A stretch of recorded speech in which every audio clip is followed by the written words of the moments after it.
A PEC Kamikaze foi um golpe, e aí essa é a expressão precisa, é o uso correto para golpe. Um golpe de natureza fiscal, construído ao longo dos anos. As condições vão sendo criadas para esse tipo de coisa.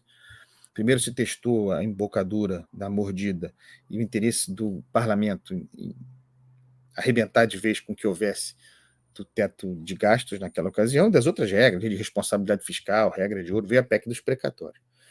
Depois, a 3 meses da eleição, a PEC Kamikaze. E esses mais de 40 bilhões, 41 ponto algum quebrado, 2 ou 3 bilhões. Eu me lembro que eu me dediquei muito a esse assunto. Eu falei, tenho que reconstituir essa memória, essa história, para entender. Então, foi uma emenda à Constituição que criou, que instituiu um estado de emergência, por meio do que se poderia driblar ao mesmo tempo a lei eleitoral e as regras fiscais. E no Brasil, se tem criado muito facilmente estado de emergência.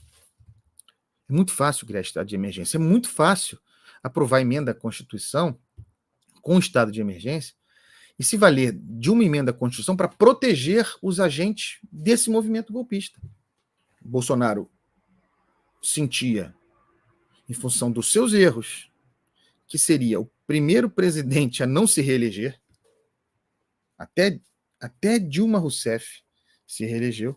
Bolsonaro, em função da sua incompetência, sentiu que não se reelegeria e costurou essa PEC Kamikaze, que não expôs as suas várias inconstitucionalidades. Estava tudo ali. Eu fui rever também, inclusive, o meu trabalho publicado a esse respeito. E, modéstia à parte, excelente. Mostrava ali a insustentabilidade à luz, esqueçam as regras fiscais, à luz da existência de uma Constituição, do que se propunha ali. Estado de emergência, por quê? Sabe qual era o argumento para aquele estado de emergência eleitoreiro? A partir da guerra Ucrânia-Rússia, o problema dos combustíveis, uma emergência em função da questão dos combustíveis e, portanto, o impacto no Brasil precisava se agir. E aí se criou aquele combo de jorração de dinheiros públicos para financiar a reeleição. Só que não apenas a reeleição de Jair Bolsonaro. O parlamento aprovou esmagadoramente a PEC Kamikaze. Porque o acordo era de dinheiro para todo mundo, não só para Bolsonaro.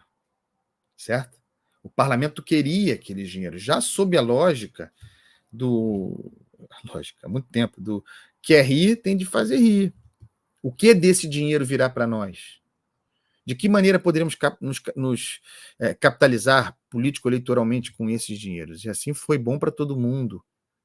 A PEC Kamikaze, ela criava condições, ela plantava condições para, por exemplo, na hipótese de que vencendo, e tudo indicava que venceriam mesmo com a PEC Kamikaze, vencendo a oposição, vencendo Lula, a PEC Kamikaze criava as condições para a PEC da transição.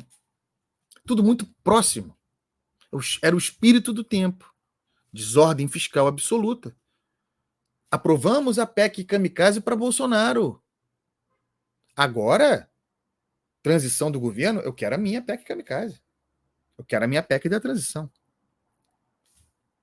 Muito maior em valor de jorração de dinheiros. É preciso olhar também para os interesses projetados a partir da PEC Kamikaze e das omissões a partir da PEC Kamikaze. Do ponto de vista eleitoral, essa emenda à Constituição, ela simplesmente matou, ponto final, um princípio eleitoral fundamental, que é o da paridade de armas na disputa. 4 dias depois da promulgação dessa emenda à Constituição, o Partido Novo entrou com uma ação direta de inconstitucionalidade no Supremo. Portanto, provocado o Supremo Tribunal Federal 4 dias após a promulgação dessa emenda à Constituição.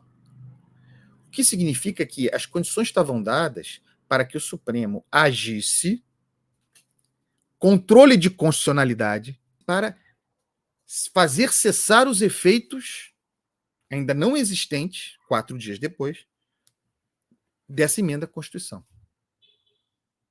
E o Supremo não o fez. Se não me falha a memória, foi o ministro Edson Fachin, pediu um destaque, donde retirada a discussão do plenário virtual, jogado para o plenário físico, para o plenário, digamos assim, tradicional. E paramos aí. Em 2022, poucos dias depois da promulgação do troço. E o Supremo só voltou a examinar o bicho agora, quinta-feira. Decisão correta 2 anos depois é decisão inócua. Bolsonaro disputou a reeleição em condições financiadas por nós, ao custo de mais de 40 bilhões, certo?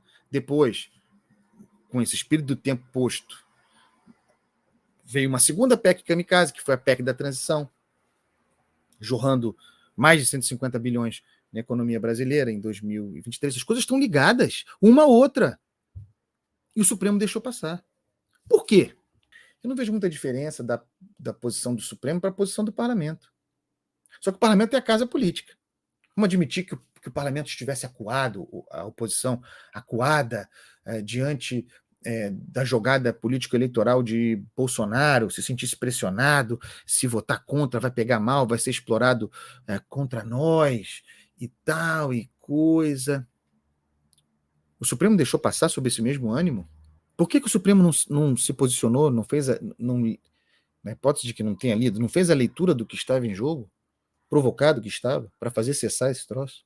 Fato é que, e autorizados ficamos para a especulação, é que, ao não agir, o Supremo criou as condições para, vencendo Lula, para que a troca de guarda viesse sob uma resposta fiscal da mesma natureza.